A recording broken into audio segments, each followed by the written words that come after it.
Mga kabataan, mga OFWs na nasa abroad pero eyes on Pilipinas, good evening o good morning sa inyo. Imagine niyo isang sabina mula sa House Justice Committee. Pinapaharap si Ombudsman Jesus Crispin Boying Rimulya para dalhin ang certified true copies ng Statement of Assets, Liabilities and Net Worth or SALN ni Vice President Sara Duterte. From her days as Davao official hanggang ngayon bilang Vice President. Bakit biglang big deal ito, Kasi sa gitna ng ongoing impeachment proceedings, ang SALN ang isa sa pinakamakapangyarihang tool para i-check ang integrity ng isang public official. Pero habang sinasabi ni Rimulya na susunod kami sa batas, may subtle warning din siya sa kamera. No? Ano ba talaga ang nangyari? Political chatter ba ito o tunay na paghahanap ng katotohanan?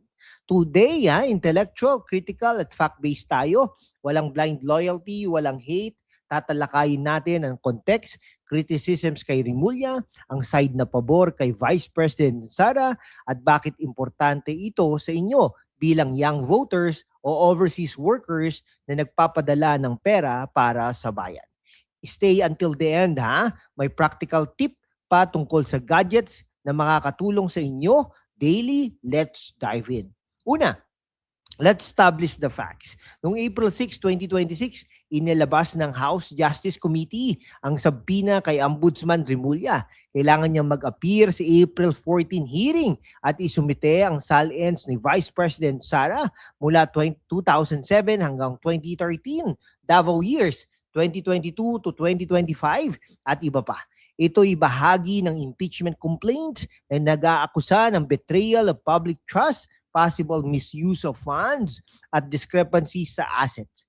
May na-mention na gap. Halimbawa, cumulative earnings versus declared net worth na umaabot sa 88 million pesos sa latest SALN. Alam niyo po ba, milyon lang pinag-uusapan natin sa SALN ni Vice President Sara Duterte. Pero yung mga iba po ay bilyon-bilyon, di ba? Magtataka ka din, di ba? From million to billion. Ano po bang mas malaki ang itinaas doon? No? Critics like Representative Terry Ridon point to a supposed 50 million pesos unexplained increase. 50 million lang po yan. Pero defenders naman ni Sara ay nagsasabi na lahat naman ay nagde-declare at ang SALN ay public document na matagal nang accessible.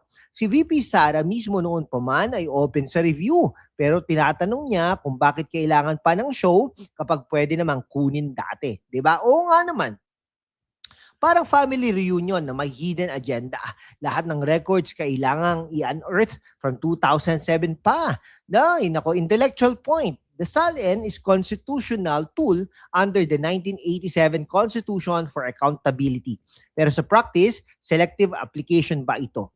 Bakit hindi lahat ng officials na may big jumps sa net worth ang nasisilip ng ganito? Tama naman po yan. Kaya hindi nila mauuto ang mga Pilipino. Ngayon, let's critically examine si Ombudsman Rimulya, appointed ni President Marcos Jr. noong October 2025 bilang bagong tanod bayan.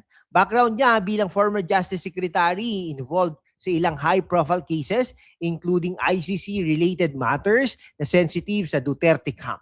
Critics na lalo na sa Duterte side appointee ng kalaban sa political spectrum. Bakit siya ang pinapaharap para sa certified copies? May tanong kung independent ba talaga ang kanyang office o tool sa political vendetta.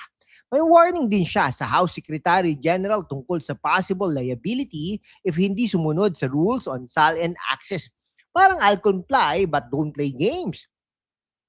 Ito intellectual critic tayo. The ombudsman should be the people's watchdog, not aligned with any faction. History shows past ombudsman face accusations of selective justice. Is this transparency or targeted scrutiny? Rimulya has said his office will follow the law and provide the documents. Pero sa panahon ng polarized politics, ang perception ng bias ay kasing delikado ng actual bias.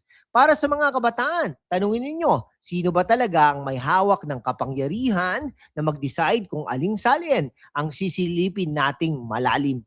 Okay, sa kabilang banda, maraming nag-favor kay VP Sara. Una, siya mismo ay nagsabi na open siya sa proper review ng kanyang SALN.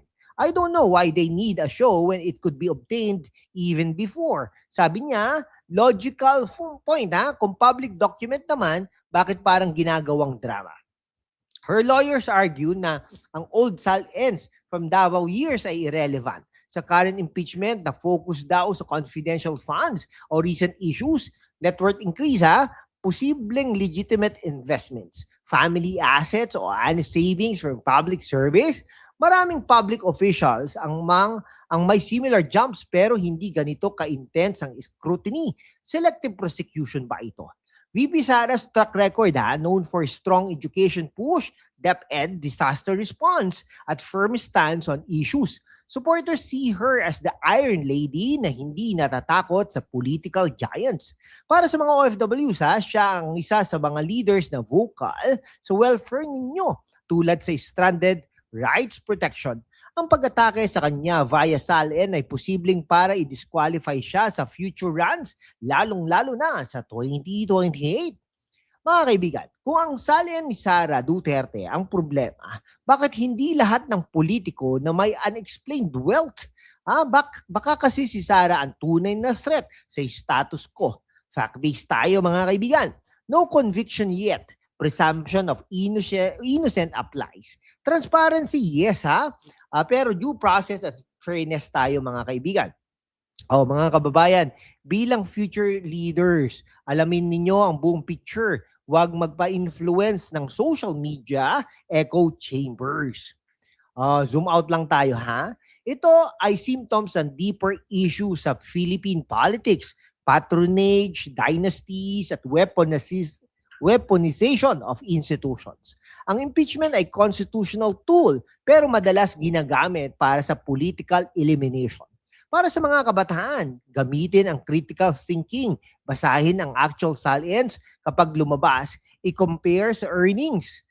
Para sa mga OFWs, ang pera ninyo ang nagpapaikot sa ekonomiya. Deserve nyo ang leaders na accountable, hindi yung puro drama. Possible scenario sa April 14, mga kaibigan. Remulla delivers documents, hearing proceeds, or legal challenges. Either way, ang publiko ang ultimate judge. Mga kababayan, sa mundo kung saan ang kasinungalingan ay nangingibabaw, ang katotohanan ang unang sinisikil.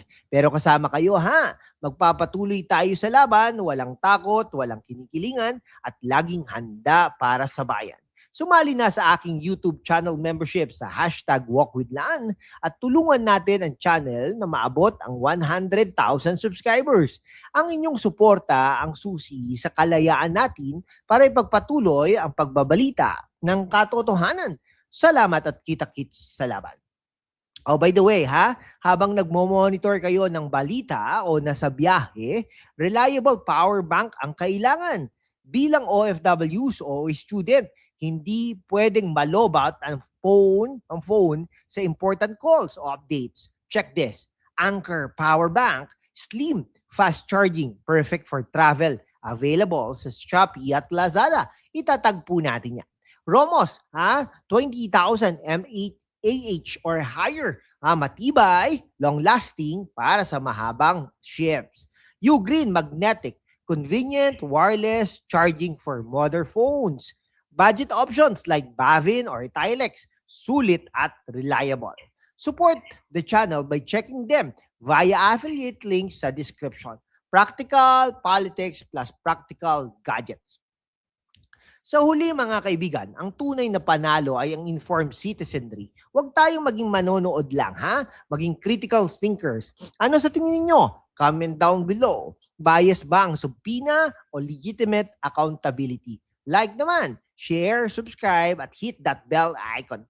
Salamat mga kabataan at OFWs. Stay vigilant, stay witty, at laging para sa bayan. See you in the next video. Peace out!